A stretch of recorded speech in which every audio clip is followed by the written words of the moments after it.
लागलाय ती. अगं शेंगदाण्याची पोळी कशी खायची मग? आवाज तुम्हाला दूध आणा म्हणल्यावर गेला की वर तोंड करून तिकडं. तुला आण म्हणलं होतं माय मग काम आहे म्हणलं होतं अगं. अहो माझ्या मागं बी काम होतं म्हणून तुम्हाला म्हणलं होतं घेऊन या जावा डेअरी बंद होईल लवकर. अगं पण खाऊ दे काय होईल जरा. पण असं तोडून खाते ती. ह्याला दूध दूध आणलं कसं- असतं म्हणजे दुधात काला करून खाल्ली नसती का ती.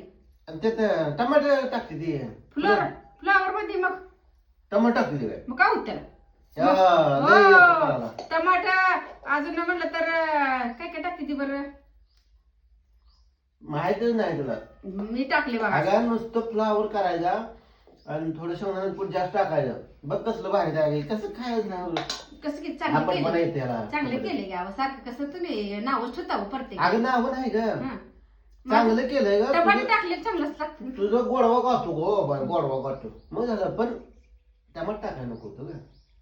छान लागते टमाटर टाकल्या. हे कधी करपाली चपाती बघ. अहो पोळी ती पोळी.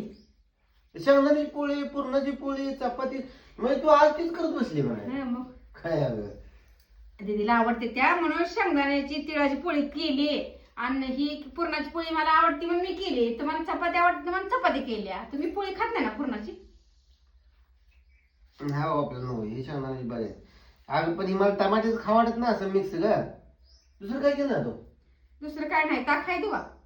द्यान मग आता काय इलाज नाही त्याला आता. मी ताकात खाता का पोळी बुडून. मी चपाती ताक आणि हे तोंडी लावतो. तोंड लावायचं म्हणल्यावर जाते का नाही. मग आता काय ठेव. खाया बोलता यावं. बरं वाढ वाढ उशीर झाला किती वेळ झाला अगं? मग चपाती ती खावा की भाजी. हा ती काय तर ती आता असं खायला बी मग नाही आता घेतली